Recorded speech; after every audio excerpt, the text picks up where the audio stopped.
Hello, everybody, and welcome back to the Speaking Art Podcast, the place to talk about all things comics, movies, TV, video games, and just nerdy stuff. So, today, I'm here with Batman Ultra once again, and we're going to talk about canceled comic book movies. Now, Backstreet ain't back, but I yeah, I brought him back because I didn't have anybody else. So, like I said, we're going to talk about canceled comic book movies. Now, we've had plenty of comic book movies in the genre already. Some of them really good. Some of am. them, Like a lot. yeah, a ton. Some of them have been really good. Some of them have been excruciatingly terrible. And there's been some like in the middle. But I find it pretty rare that we get canceled comic book movies. Like you don't really see that a whole lot, at least nowadays, since comic book movies are pretty much the norm. Like they're super popular now. So like I there's mean, all it's basically the main movie at this point. yeah. Yeah, it's basically the what's gonna garner all the hits, like all the monies, like It's basically all consuming.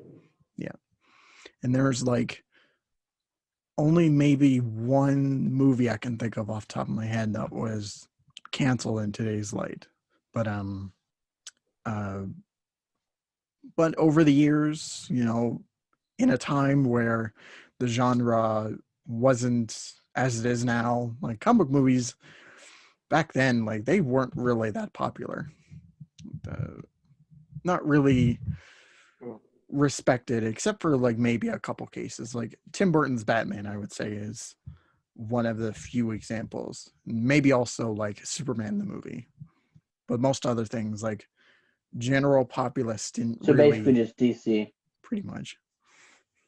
But even then, that's like only two examples like I can Yeah. think of where they really gave a shit back then. But most other things, like if it wasn't objectively terrible, like they Yeah. didn't really care. But Well, like there's the Steel movie with Shaquille O'Neal. yeah, yeah, you got stuff like uh, Steel and like Spawn and all these other garbage movies that, They have the Supergirl movie too. yeah, that is basically a topic on of itself. So we'll probably save that for another time. But anyway, uh, one sec, I gotta pause it here. Okay, so we're gonna take a look at some canceled movies, and because I'm lazy, I decided to just pull up a list, pull up an article about it, and we're gonna go through and um, so how this is gonna work is we're gonna go through each movie individually. I'll read out the little piece they have for each of them. We'll talk about it for a little bit, and then at the end, we'll see whether we actually wanted to watch it or not. Like, if this actually came out, would we want to watch it? But so we have 16 entries. Another thing to keep in mind is the article is kind of outdated, like it's from a few years ago. So some of the stuff that I'm going to read off here is not quite up to date with today. So starting Hey, off, and if there are any that are missing, I'll chime in. okay. All right, so we're starting off at 16 with James Cameron's Spider-Man. Now, this Don't one, know. yeah. So, do you know much about this movie at all? Like, have you heard about this? Absolutely terrible. Yeah. All right. Script is so bad, so bad. Yeah. I mean that it just adds fuel to the fire that I like absolutely abhor James Cameron. Besides his work on the first two Terminator movies and Aliens, that's all. Yeah. I mean, I like James Cameron. Like, I'd say, like I said, like like you said, his best work is basically the first two Terminator movies, and most of what he's made after that, like, I can't think of. Like, there's only a few things that I can think of off the top of my head, and like, it's either stuff that is fine at best or stuff that I just don't really care about. So, Yeah, um, anyway, so we'll read this little piece out. So, in the mid 90s, when the movie rights to Marvel properties were being tossed around like candy, there was a point in time where James Cameron was attached to write and direct a Spider Man movie that, get this, would likely have starred Terminator 2's Edward Furlong as Peter Parker, Leonardo DiCaprio as Harry Osborn, and Arnold Mr. Freeze Schwarzenegger as Doc Ock. Two different drafts were tossed around that were weird in their own right. One that features somewhat perverted Spider-Man, whose webbing was yeah. used as a rather obnoxious sexual innuendo, and the other featured the Vulture as the villain, but it was laced with profanity for some reason. However, it wasn't the bad. It was really profane. Yeah. However, it wasn't the bad casting, budget concerns, or edgy scripts that did Cameron's Spider-Man in, but rather legal issues over film rights. Then rights holder, I don't know the name of the company, went under, and Cameron bolted to make Titanic, leaving a whole bunch of companies to fight over attaining the rights. Eventually, Sony acquired them from Marvel, leading to Sam Raimi's 2002 film. Yeah, so this one I would say is kind of infamous among the. I'd say it's best that we did not see that movie. Yeah, you know what? Yeah, it's probably the best that it's not here. But honestly, I would have want to watch it, like, just for the hell of it. It probably would have been terrible, but I mean, It's like a train wreck. You watch it, but is it good? yeah. And in this case, Like it Amazing probably, Spider-Man 2. yeah, um, yeah, that is a topic for another day. But yeah, this, I mean, I could see where they were trying to go with it. Like, the major thing that weirds me out about it was like trying to make it like R-rated for a character that really didn't. He really doesn't need it. Like, I it's mean, just you don't need to dirty up Spider-Man. no. It's just like all these weird decisions like that when you I mean, think it's the about same it. thing with how people think that you can't put Superman in present day context. Yeah, yeah, those people are wrong. But like, you could do a good modern Superman movie, but they just haven't done it yet. It's because they just don't get the character. No. Same thing with James Cameron and Spider-Man. Mm. Oh yeah. Also, speaking of Superman, we're gonna see him a couple times during this list. But anyway, moving on to the next movie at 15, Terry Gilliam's Watchmen. Um, so I know very little about this, but have you have any knowledge about this at all, or? Let me see what I can find.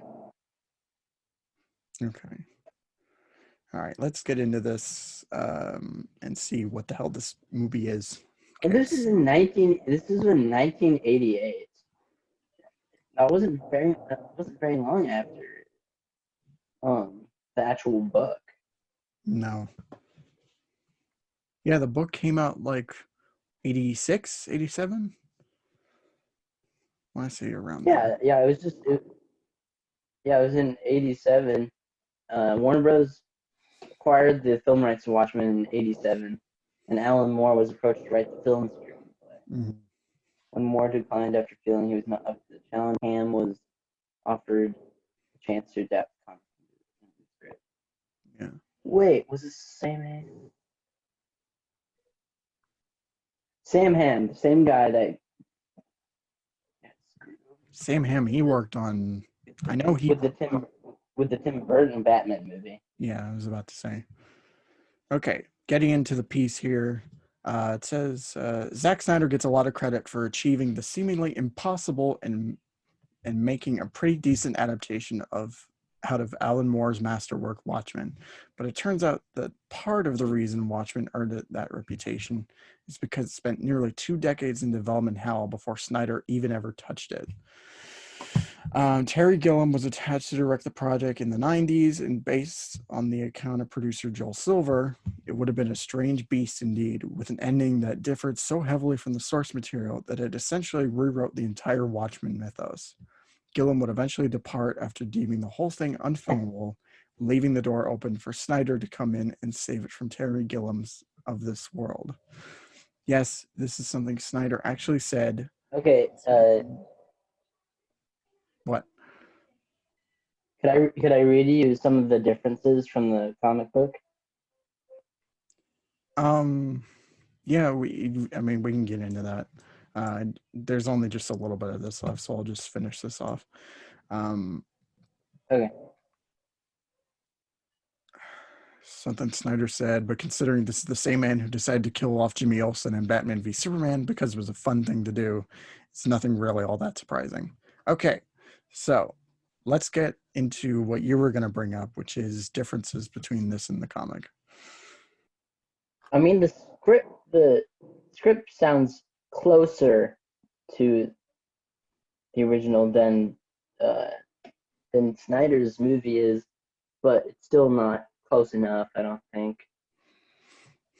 I mean, in my eyes, because they still kept out the Tales of the Black Freighter storyline, and they took out the flashbacks for Rorschach.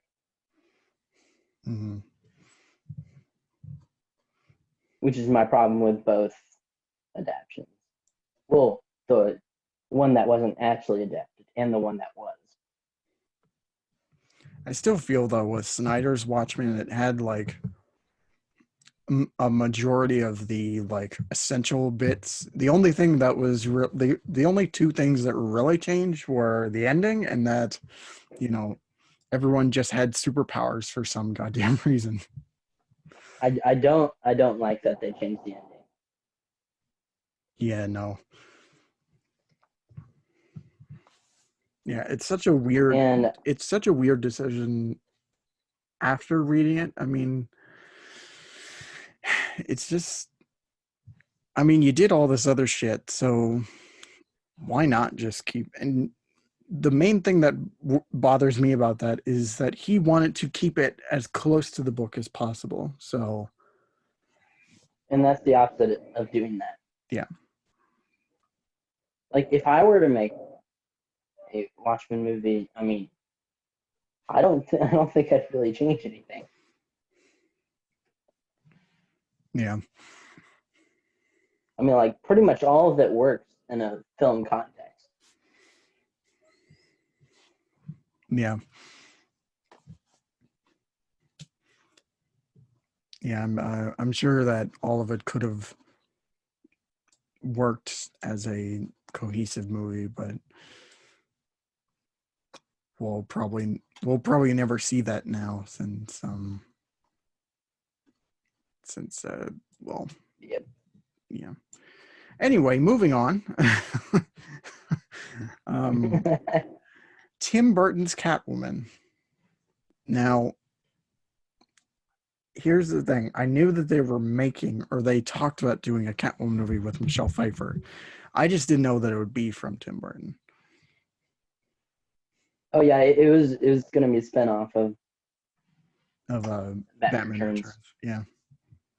Okay, so let's get into this.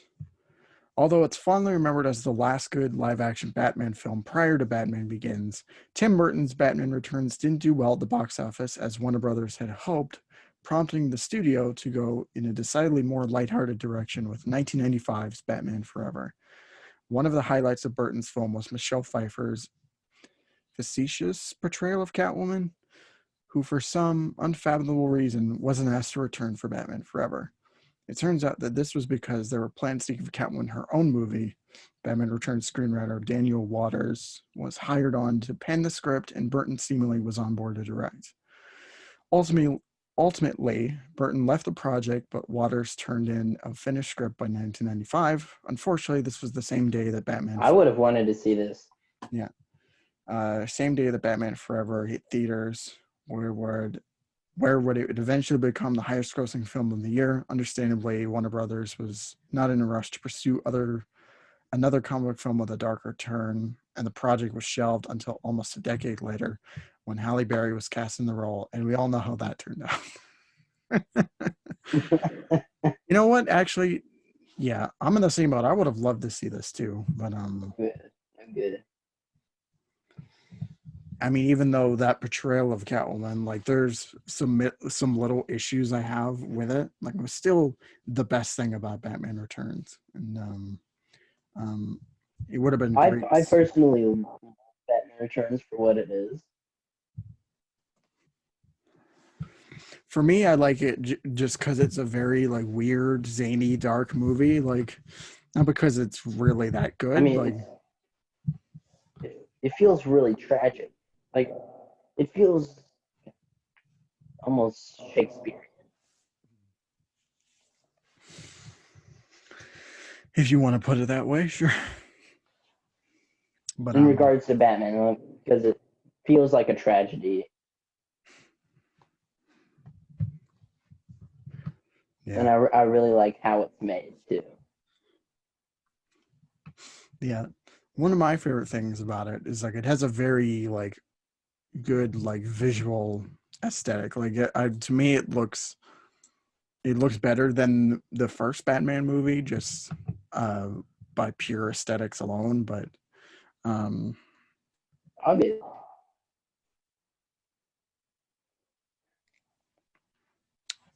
yeah, there's a lot about that movie that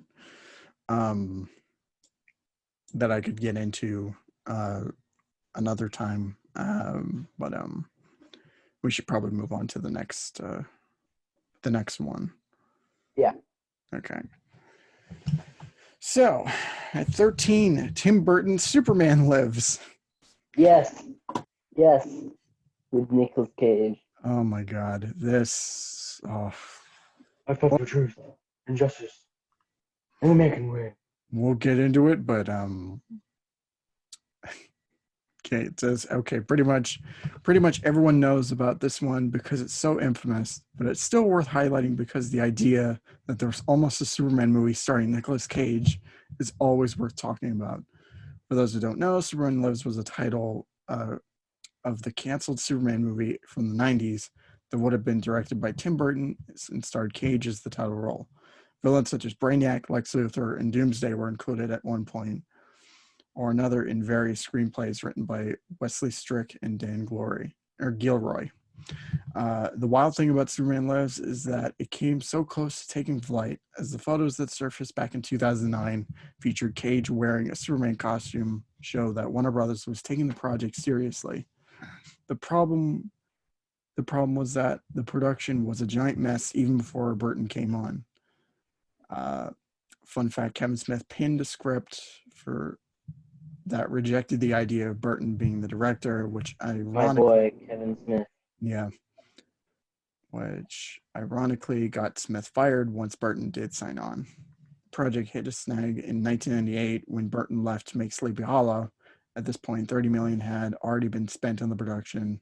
After failed attempts to bring other directors, combined with Cage's departure in June 2000, Superman Lives was put on hold and development on the other failed Superman movie began.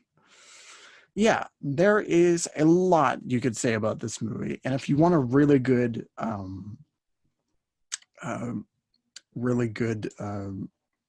bit on this movie, because not only is there, I think there's a documentary about it, but there's a Kevin Smith special, I forget the name of it, where he talks about, his time on the movie.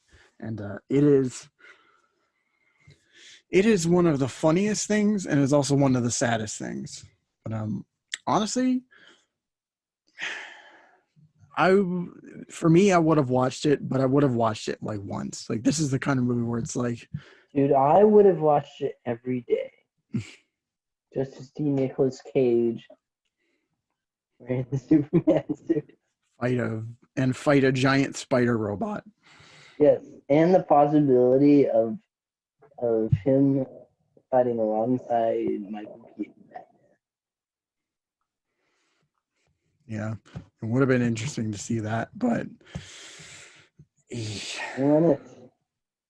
maybe they'll do Oh, that. Maybe they'll do that for like the Flash movie. Like maybe they'll dude, fit that in dude, somehow. what if in the Flash movie we got Michael Keaton Batman, Nicolas Cage Superman, um, Linda Carter Wonder Woman, and John Wesley Shipp Flash. I could see I could see John Leslie Les. God, I could see that version of the Flash, but I don't see like Linda Carter being a fit for that because her series like it's a little too campy for the Burton verse. But but the Flash I can definitely see with that. Um, Okay, then them three, I'd really want that. mhm. Yeah, that would have been interesting. Um, And maybe Dave Ramsey as Green Lantern. Deeper, yeah. That would be awesome. Okay, on to number 12. Wolfgang Petersen's Batman versus Superman. Yeah, I know a lot about this one. Yeah. I mean, it's a really interesting story. Mhm. All right. So It's a weird story. it's a very weird story. A lot of these cases are very like weird stories. Um, all right, let's get into this. So once it became clear that Superman Lives was a non-starter, Warner Brothers decided to start fresh with a different Superman movie idea, bringing in J.J. Abrams to write a new screenplay that would ignore the Death of Superman arc altogether in favor of an origin story reboot. But then Andrew Kevin Walker pitched Warner Brothers on the idea of a Batman versus Superman movie, and Abrams' script was scrapped. The film would be set in the near future. It would be revolved around Batman being depressed about the deaths of Dick Grayson, Alfred, Commissioner Gordon, and Clark Kent being depressed over his divorce with Lois Lane. The two would air out their Of grievances. Overkill. And the two would air out their grievances and battle out before joining forces to battle Lex Luthor.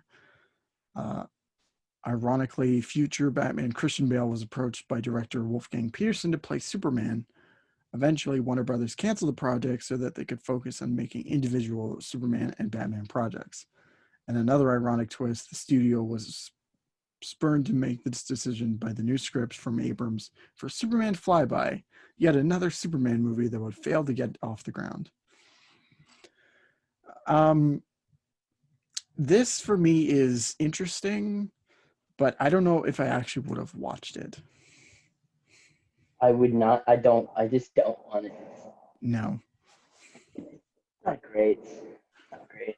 no, yeah. It's just there's a lot about this movie. If you want a really good video going in depth about it, Mr. Sunday Movies did he did a two parts. Oh yeah, yeah. I Uh, watched that. That was really good. yeah, he I did a love two Mr. part Sunday thing movies. on the movie, pretty much going through the whole thing. And so if you want to see how the movie would have actually gone, be sure to watch this video. Um, but yeah, this is just bad. Like this is just a bad like Bad. movie in I mean, general. So, I've read some. I've read some of the scripts, and it's real yeah. bad. It's real bad.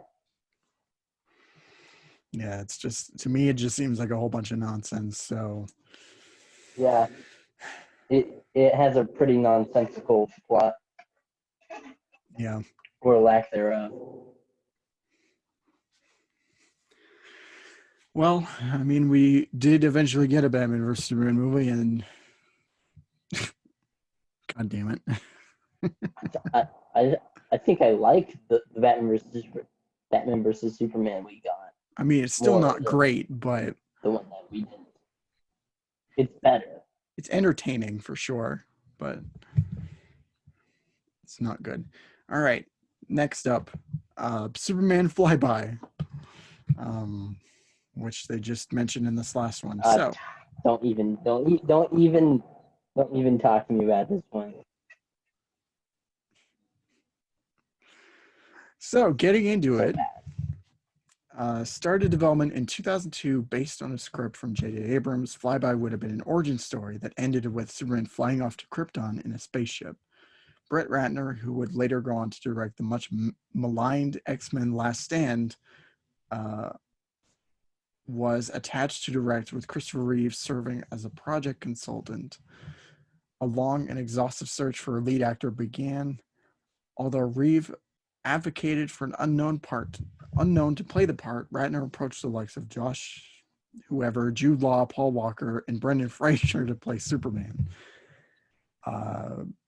Brendan Fraser. Oh my God, that would have been a disaster. At That one would point, be so bad. Harnett Jude was, Law, I see. yeah, Jude Law. That would have been weird too. But okay. At one point, Harnett was offered $100 million for a 3-picture deal, but it turned out that he and other actors approached for the part were reluctant to commit to such a long-term contract.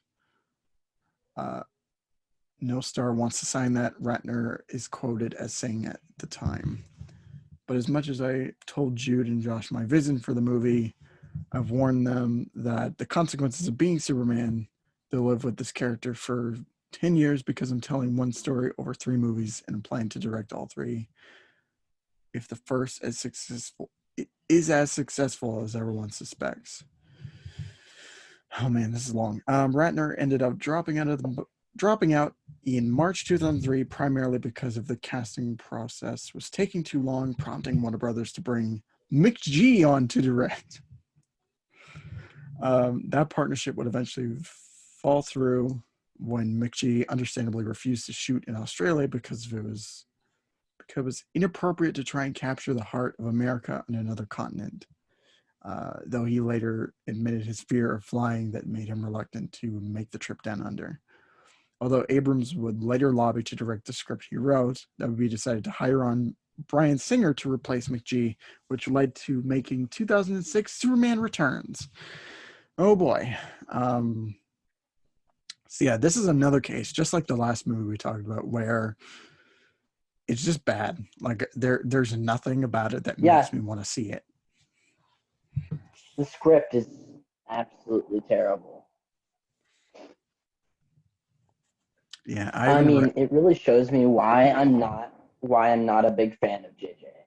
Besides, like Super 8 or some of the Star Trek. Yeah, I can't really say much about JJ. Like I haven't seen much of his stuff. I mean, his stuff isn't that. It doesn't have that much substance. Mm-hmm. Yeah, but most like the Star Trek stuff, at its best, it's fine, but at its worst, it's just kind of like mediocre. Derivative. Yeah. But so yeah, that was a piece of shit. But let's go back to Batman for a minute. I'm good with that. So number 10 is Batman Unchained / Triumphant, which would have been Batman 5. Yeah. I actually love this script. Yeah. I like the idea, but we'll get into that in a second. So, Batman Unchained, often referred to as Batman Triumphant, was the planned sequel to 1997's exceedingly awful Batman and Robin. During the production of Batman and Robin, Warner Brothers was so impressed by what they were seeing, they hired Joel Schumacher to make a sequel. With a proposed mid-1999 release window, the film would have featured Scarecrow as the main villain, with both George Clooney and Chris O'Donnell set to reprise their roles of Batman and Robin, respectively. Oh, and Nicolas Cage was offered the part of Scarecrow because apparently everyone really wanted to get Cage into a superhero movie in the 90s.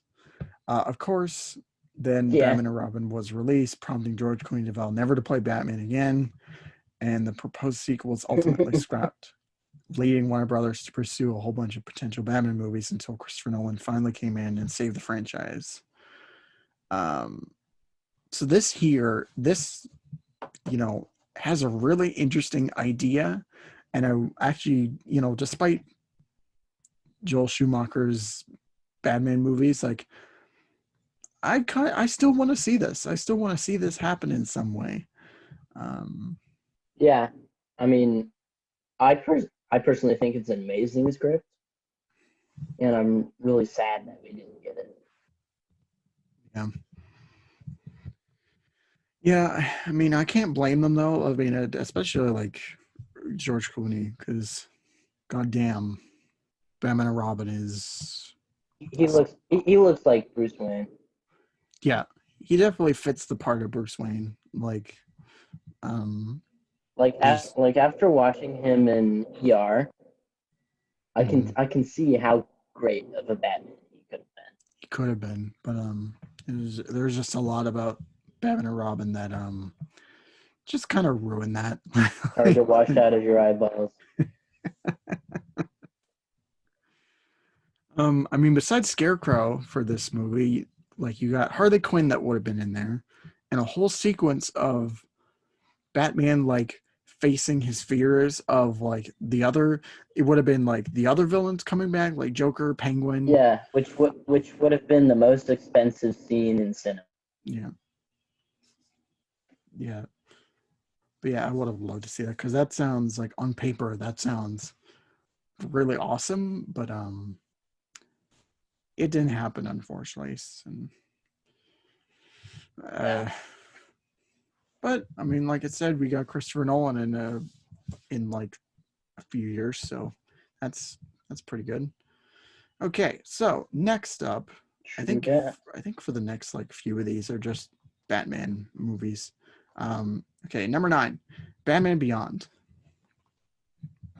Now this is a case where I know very little about This is this. relevant now. Yeah, you're right. It is relevant. Yeah, I don't know anything about this, so let's see what this article has to say. Okay, the critical failure of Batman and Robin effectively killed the franchise for a number of years. In the 8-year span between Joel Schumacher's pun-happy farce and Chris Nolan's transcendent Batman Begins, a number of Batman film ideas were tossed around at Warner Brothers, including an adaptation of the critically acclaimed Batman Beyond animated series. After directing 2000's Remember the Titans, Baz Yakin, or I guess whatever how you pronounce that name, was brought on to develop the Batman Beyond film. But after a few months of working on the script, the show's creators Paul Dini and Alan Burnett, Yakin left the project after deciding that his heart just wasn't in it. Uh, it was just one of those moments in time where you think you want to do something, but then you realize you don't want to do it. And for some reason, it's on your IMDb page for the rest of your life, said Yakin of The Experience. With Yakin out, Warner Bros. Decided to shelve the project in August 2001 in favor of pursuing other Batman projects, like Darren Aronofsky's Batman Year One, which Yeah, is, oh man, this, after IGN just did their coverage on it, like they did that whole mini documentary on it, I actually would have really liked to see this. But it has a tremendous script. yeah. I, I, I mean, from my point of view, I think they improved a lot. They improved upon some things in the actual book. You think so? Yeah, Hmm. Yeah. I mean, to be honest, I like the ideas that they have in this movie, but it's fun for the sake of like being different. But I I mean, it mean, was pretty much posed to fail from the beginning mhm. But because I mean, DC's not very good at making art films.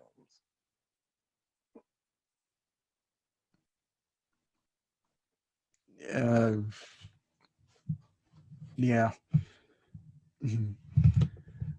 Anyway, okay, let's get into this. So, after the proposed Batman Beyond film failed to get off the ground, Warner Brothers were looking for other ways to bring the character back to the big screen. eventually setting on an adaptation of Frank Miller's seminal comic Batman Year One. Darren Aronofsky, Black Swan, was brought in to direct and co-write the script alongside Miller. Aronofsky even approached Christian Bale to play Batman, who, as well as we all know, would later take the role in Christopher Nolan's Dark Knight trilogy.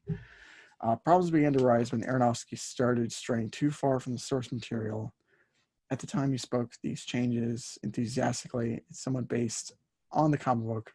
Toss out everything you can imagine about Batman, everything. We're starting completely new, said Aaron. Whatever, fucking. WB was not quite as enthusiastic as they deemed the changes Aronofsky and Miller wanted to make too violent and realistic. A decision that Aronofsky surprisingly agrees with. I was pitching to make an R-rated adult fan-based Batman. Batman Year One was canceled in 2002, leaving the door open for Nolan's Batman Begins, which came out 3 years later. Yeah, like I said, there's a lot of ideas in this movie, like that I really would have liked to see, and but it's a shame that it's not happening now. But I mean, I'd say a good amount of the like elements of it were found in Batman Begins.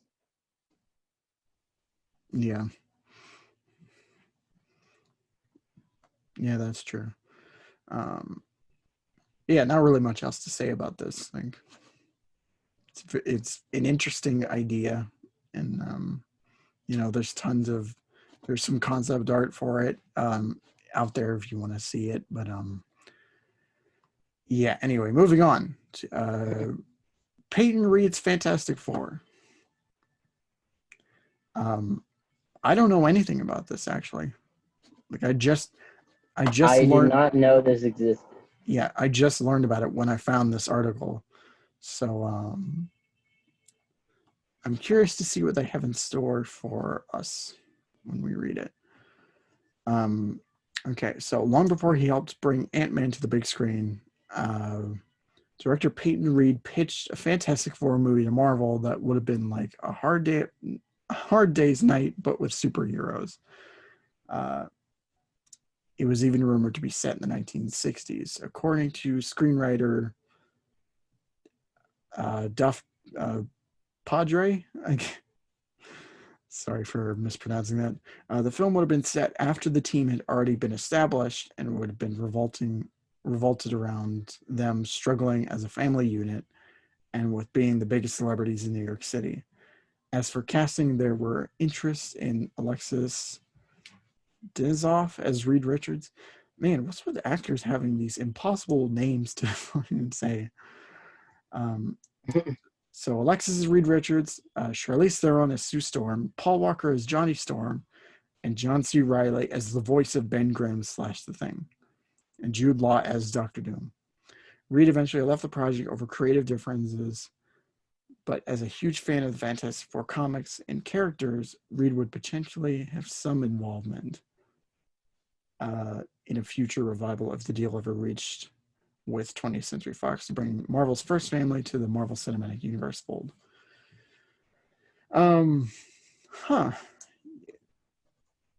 It's kind of interesting. I'm surprised that they would do something like the movie would be set after their origin story, but I mean, I get it. So what if Peyton Reed made a Fantastic Four movie for the MCU and just did that? Yeah, you could possibly just do that. Like, you just bring the script back and try it again. Because he's already making the Ant-Man movies, so why not? Yeah. And I mean, the Fox characters can now be in the Marvel Cinematic Universe, so yeah, I mean that would be perfect. Yeah. So let's hope it happens. Come on, Marvel, just do it. Let them do it. I just hope that when we actually finally do get a Fantastic Four movie, that it's actually good for once. Because the 2015 movie is objectively awful. Like, I've watched it once and I plan to never watch it again unless I'm doing a review I about mean, it. But the older ones were at least fun to watch. yeah, they're entertaining. Like you can have a good time watching it. It's like the difference between watching Justice League and watching Batman and Robin. Mm-hmm. Justice League is unbearable, and I cannot watch it because it's just horrible. Yeah. But Batman and Robin is so bad, it's fun to watch. Yeah, there's a lot of movies for me, like especially comic book movies that have that kind of effect. Like it's one of the reasons I can watch X-Men Origins Wolverine. Like it's so bad that I find it entertaining because it's bad. Like it's just um but yeah, interesting idea. Hope Peyton Reed gets to do his Fantastic Four movie at some point because I I say we do like a Twitter hashtag. should try that.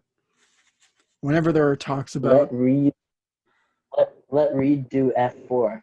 yeah. Yeah. We'll get that started. Um okay, so number 5, Joss Whedon's Wonder Woman.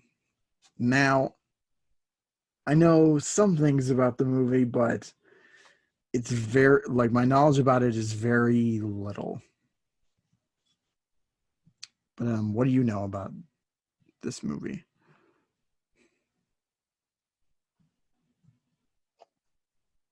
Are we still talking about Fantastic Four? No. No, we're talking about Joss Whedon's Wonder Woman.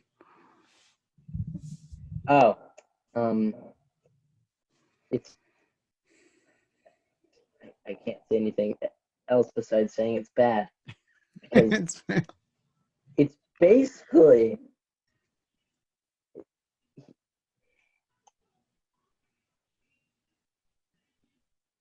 I'm not one of those feminists.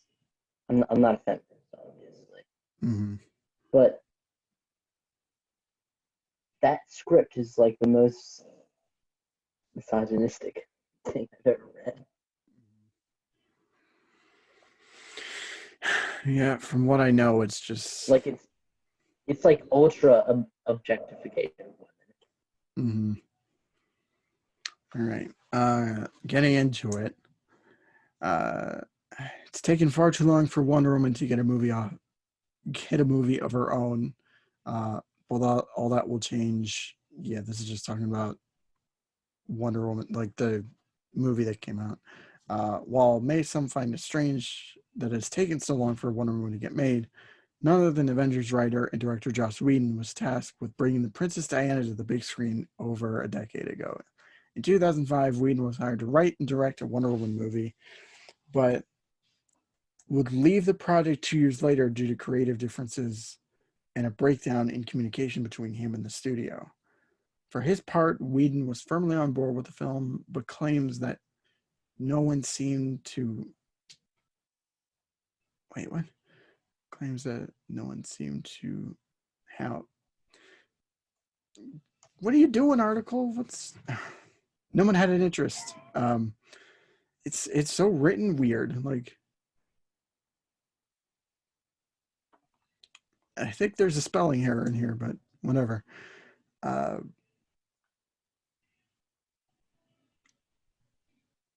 if Whedon had been able to make his Wonder Woman movie happen, he would have wanted Kobe Smulders, who plays Agent Maria Hill in the Marvel Cinematic Universe, to carry the iconic sword, shield, and lasso.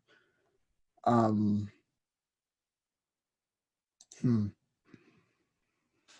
Honestly, like Kobe Smulders, it's not a bad decision, but you know what?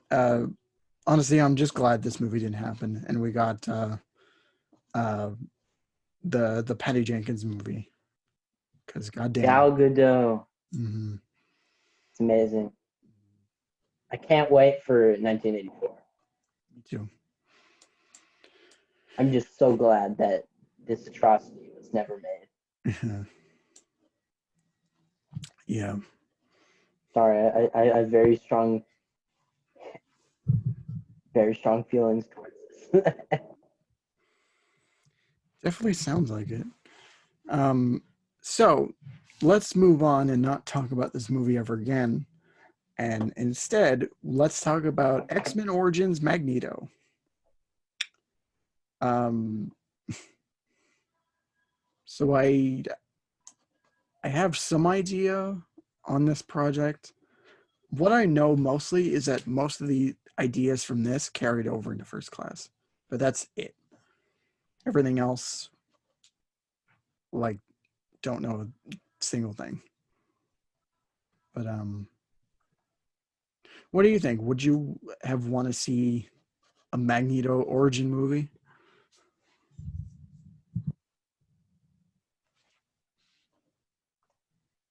I mean, it would be interesting.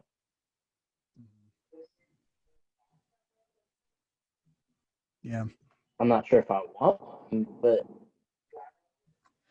yeah. I I think mean, you can just do it in an X-Men movie, like through flashbacks. yeah. I mean, well, we did get that anyway with First Class, so Yeah, um, we got it in one of those X-Men movies. I remember that. but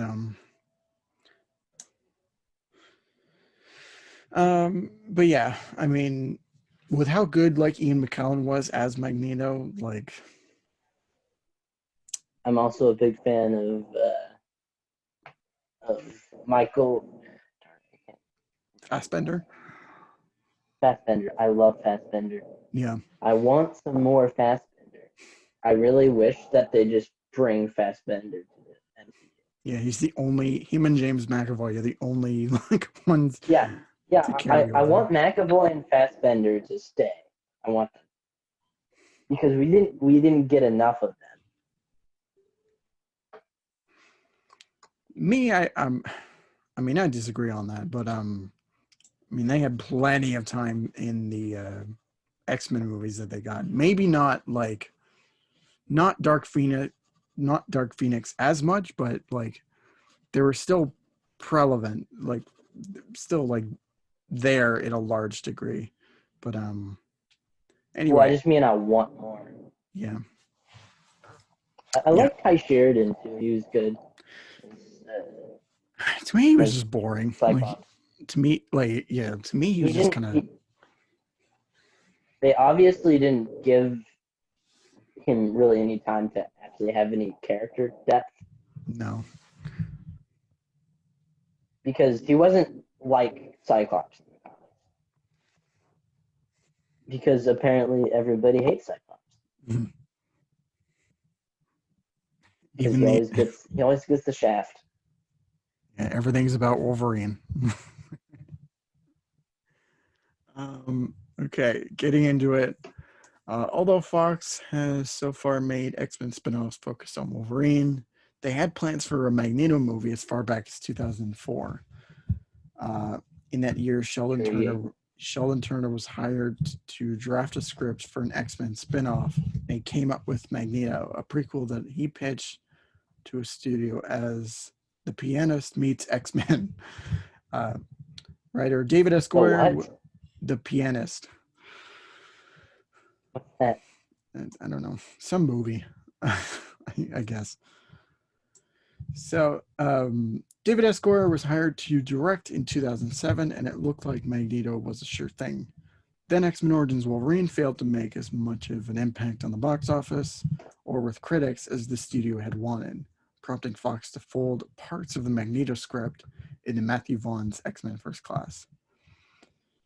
Yeah, so there's really nothing to this movie. To me personally, I would have seen it, but I mean, I we would have did. watched it, but we didn't need it. Mm, yeah, I could see how like people wouldn't want it.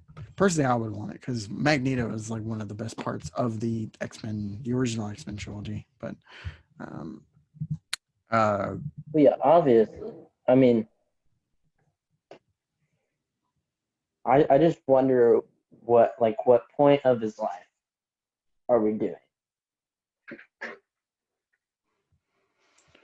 Like, are we doing teenage Magneto? I'd say like young adult Magneto. Like I they could don't watch that. Yeah, yeah, I could watch that. but they don't really give any insight into it. Like they don't really have anything to it other than it's a Magneto origin story. So, um, all right, let's just move on to the next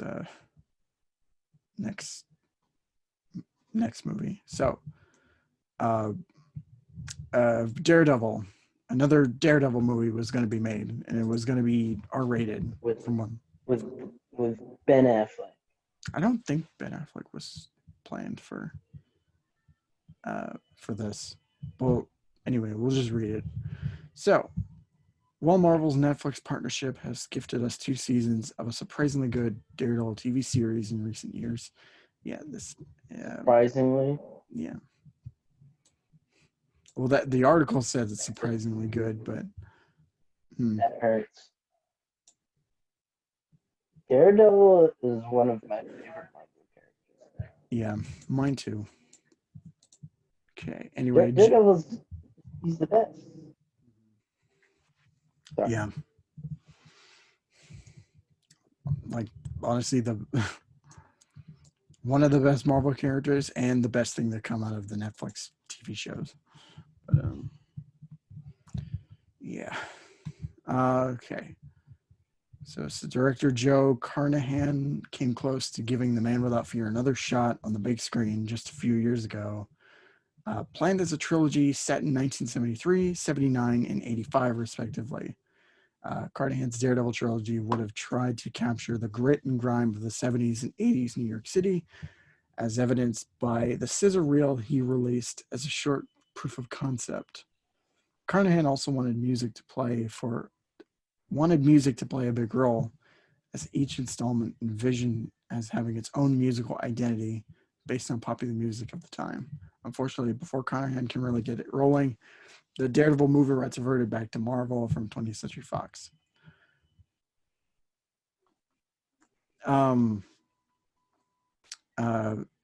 yeah, this is an interesting idea, but and actually, I actually would have really wanted to see this, but if it did come out, then we probably would never have gotten the Netflix series. So We never would have gotten the majesty of Charlie Cox's Daredevil. mm-hmm. So it was meant to be. More likely, it was meant not to be. Mm-hmm. Yeah, it's sad, but whatever. We got Netflix Daredevil, and I care about that more. So, okay, moving on to the second to last movie, Green Arrow: Escape from Supermax, which I know this one. Yeah, I know about it, just very little. But let's get into it. Although the Green Arrow character currently enjoys the success on the small screen thanks to CW's Arrow, there are plans to develop a live-action movie based on the DC sharpshooter back in the late 2000s. David S. Goyer, he has quite a record, was hired to write the script, and his vision of the Green Arrow would have taken a much different turn than the majority of today's superhero movies. With Oliver Queen framed for a crime that he didn't commit, thrown into a high-security prison, and forced to do battle with all sorts of villains and anti-heroes as he looks for a way to escape. Goyer claims that the project was ultimately thrown out because the higher-ups at WB were reluctant to invest in a movie featuring a more obscure superhero. Now it's probably only a matter of time before a Green Arrow movie gets made, but probably won't be seeing Goyer making it, as he stated that he won't be directing any future movies in the DC extended universe. So,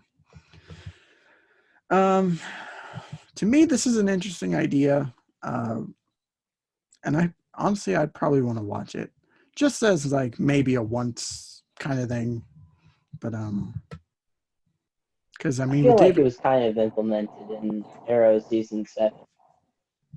yeah, you could see some ideas from this in the show, but that's really it. Like everything else is just kind of there. Yeah. If anything, maybe this could have been the movie to actually give us a Green Arrow with a fucking goatee, but we'll never Yep. see that. So Never. so whatever. Yeah, really nothing else to say about this. So let's move on to our last movie for today, which is George Miller's Justice League. Here we go. Oh boy. Okay, so Warner Brothers and DC Comics are finally set to deliver a live-action Justice League movie in 2017, but they actually came close to releasing an adaptation almost a decade ago. Back in 2007, Mad Max Fury Road director George Miller was attached to bring the DC superhero team to the big screen with a cast that included DJ Catrona as Superman. This only makes me sad. Armie Hammer as Batman, McGann Gale as Wonder Woman, Adam Brody as the Flash, rapper Common as John Stewart, aka Green Lantern, and I can't pronounce the name, but this other person was going to be Aquaman. So the project had a script that WB really liked, but the 2008 writer's strike heavily delayed the revision process, and by extension, the production was also delayed. Cost ballooned from there as the project set stagnant, and Miller's decision to cast relative unknowns in the lead roles also didn't help matters. So the studio ultimately decided to cancel the project. Oh boy. Yeah, this is one of those movies that would have been interesting to see. We would have loved, but everything was kind of conspiring against it. I don't know about loved, but or at least for me anyway, like, because if you've read the script or if you've seen anything about it, like they had some weird ideas in there. Like the end Story sounded interesting, I think. Yeah, kind of like for me, it kind of was interesting. But like just little decisions, like the ending having Batman like snap the main villain's neck, like shit Wait, like that. it has that? Yeah. I didn't even know that. Yeah, it had that. But yeah, stuff like that is just weird, and I don't know why filmmakers are obsessed with having Batman kill people. Like, I don't get it. I didn't like that. I didn't like when Superman snapped Zod snake. No. Wouldn't love that. Batman is like the worst idea. Like, oh my god. I don't know why superheroes can't be heroes. Yeah, I don't know either. I don't know how Hollywood doesn't understand this at all. But I mean, they basically have to pervert all heroes now. Yeah. I feel like that was just DC's motto like a few years ago. Is just make everybody kill everybody. So. Yeah, we gotta go edgy. Go edgy or go home. Darkness. Okay. Anyway, guys, that's going to be it for today's podcast. That's it. This was interesting. This was an It's interesting. educating. It was pretty educating. A lot of these movies I had some knowledge about, some more than others, but a lot of these, like I had no idea Peyton Reed was going to make a Fantastic Four movie. But Me neither. you know, it's kind of interesting, like for some of these projects, whether they would have happened or not. But I really wish there was like an alternate universe where these movies did happen and like we just travel that and watch them because, I mean, even at their worst, could have been interesting to see. But that's really it.